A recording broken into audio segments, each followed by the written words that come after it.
Olá, gente, estamos aqui para mais um vídeo do canal e hoje eu trouxe para vocês uma pessoa muito querida e especial, minha amiga e fonoaudióloga Marília Guedes, ela que é pós-graduanda e ela fez o curso recentemente, né, sobre o PECS e hoje a gente vai abordar um pouco sobre isso, né? Nada melhor do que uma pessoa formada, né, e capacitada para estar falando um pouco aqui para vocês. Então eu gostaria que você comentasse, Marília, o que é o PECS, né?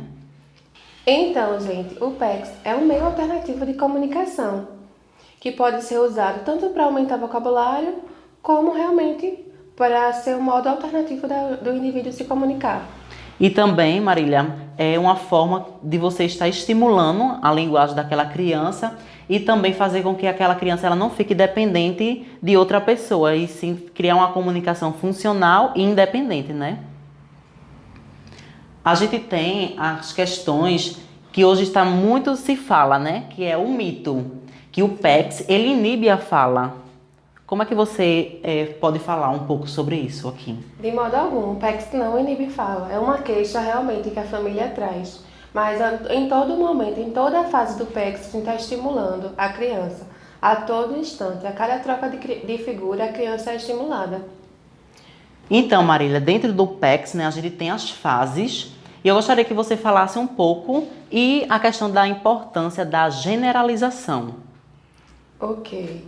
É importante generalizar qualquer aprendizagem da criança.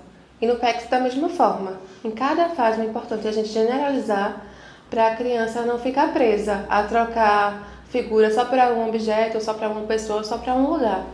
Na fase 1 do PECS a gente ensina a criança como se comunicar, que utiliza só a figura sem a pasta ainda. E a gente vai ensinar que é através da troca dessa figura com o outro que a criança vai solicitar e vai receber algo que ela deseja. Então, uma coisa que é importante, né, a gente tá aqui com a pasta e as referências, mas o intuito desse vídeo não é ensinar ninguém a estar utilizando, porque você precisa estar fazendo o curso, né, para ser certificado. Então, a gente vai demonstrar, né, em rápido tempo, que na fase 1, né, a criança ela tem que ter essa iniciativa de querer algo e a pessoa vai estar reforçando e entregando o item desejado. Só que é importante a gente dizer que nessa fase é importante a gente usar reforçadores que sejam de interesse da criança. Como, por exemplo, a criança ela não gosta de pirulito, de confeito. Então, se você for utilizar essa questão comestível, a criança não vai ter interesse. Então, você não vai conseguir avançar por conta que não está sendo um reforçador para ela, né? Porque não está sendo interessante para ela se comunicar. A gente tem que ir um objeto, algo atrativo, que torne a criança, que ela tenha esse desejo, que esse desejo venha dela, de querer se comunicar com o outro, querer trocar com o outro.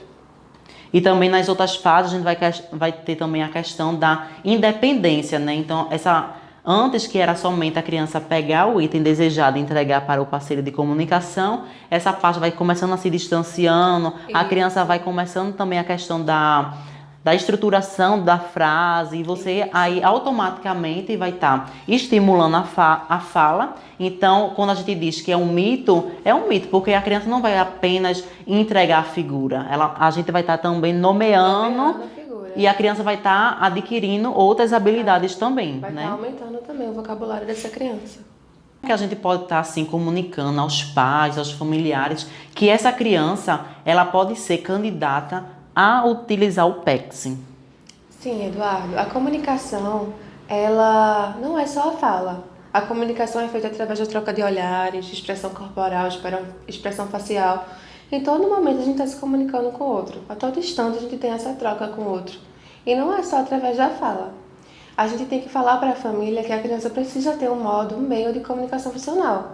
Se essa criança não fala, como é que ela expressa essa comunicação? Ela precisa ter um meio de expressar essa comunicação.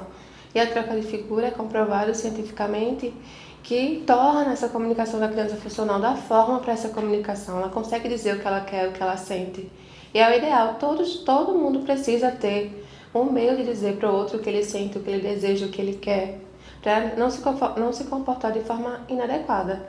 A gente pode estar lidando assim com os pais, trazendo o PECS dessa forma e dizendo que de modo algum ele vai inibir fala, e sim só vai ajudar a criança a ter essa comunicação mais funcional e ampliar o vocabulário da criança. E se a criança já fala, não é? também expandir frases e por aí vai. Inserir comentários, ensinar a criança a fazer comentários em cima de algo. Até E por aí porque vai. a família, na utilização do PECS é muito importante, porque o PECS não deve ser utilizado apenas na clínica, né?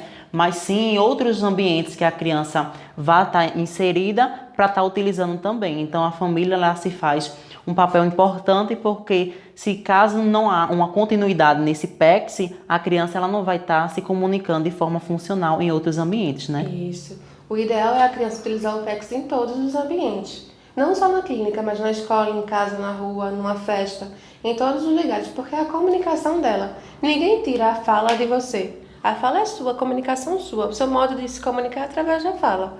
E da criança se comunicar é através do PECS. Tem que andar com ela em todos os lugares. Por isso que o ideal, quando a criança começa a utilizar a pasta, nas fases mais adiante, é ensinar já a criança a colocar a pastinha pendurada nela, porque vai ser algo que vai fazer parte dela. Precisa estar com ela em todos os momentos.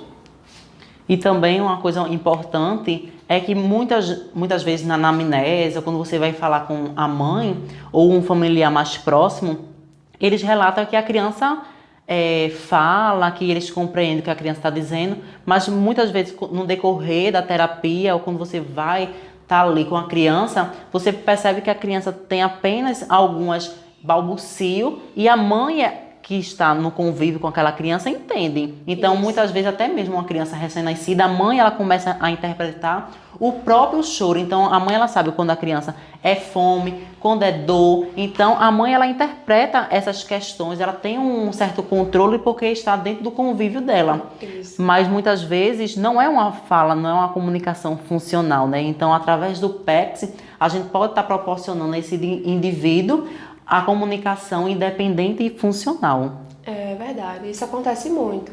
A mãe relata que conhece a criança, que conhece o indivíduo, sabe o que ele quer transmitir, mas uma pessoa fora do contexto familiar dele, fora da rotina, do convívio diário dele, não conhece, não sabe interpretar.